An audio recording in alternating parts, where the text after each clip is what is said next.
Hello बच्चों, let's read the following question. A large non-conducting sheet M is given a uniform charge density. हमारे पास एक large non-conducting sheet है M जिसको हमने uniform charge density दिया है.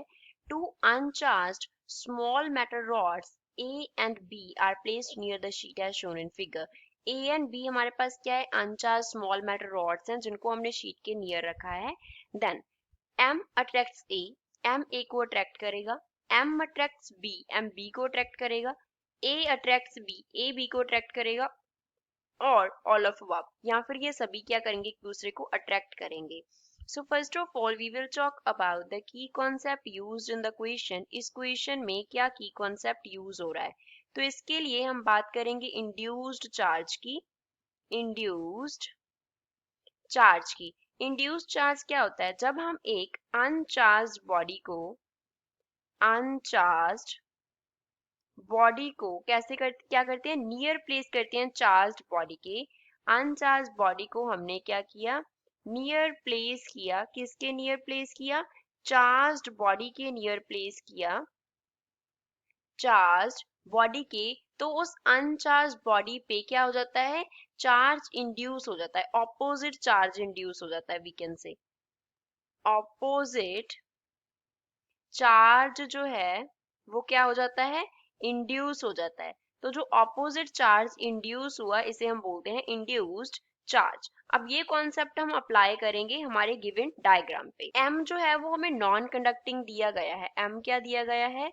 Non conducting. अगर कोई बॉडी नॉन कंडक्टिंग होगा तो जो नॉन कंडक्टिंग बॉडी पे चार्ज होता है वो क्या होता है? इनसाइड द बॉडी होता है. Inside the body. अगर कंडक्टिंग बॉडी होती है, जैसे हमें A एंड B मेटल्स दिए गए हैं, A एंड B दोनों हमें क्या दिए गए हैं? मेटल्स. A एंड B हमें मेटल्स दिए गए हैं. मेटल्स दिए गए हैं तो ये हमें क्या दिए गए हैं? कंडक्टिंग बॉडीज दिए गए हैं. अगर बॉडी जो है वो कंडक्टिंग होता है तो कंडक्टिंग बॉडी के लिए जो चार्ज होता है वो बॉडी के सरफेस पे होता है. चार्ज कहाँ पे होता है? At the surface of the body.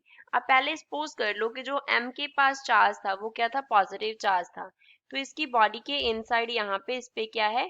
Positive charge है.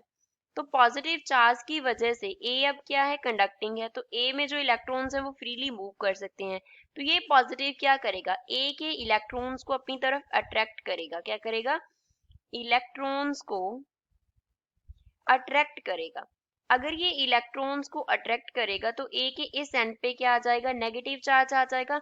अब अगर इलेक्ट्रॉन्स इस तरफ मूव कर गए A के इनसाइड तो A के इस तरफ क्या रह जाएगा? पॉजिटिव चार्ज रह जाएगा.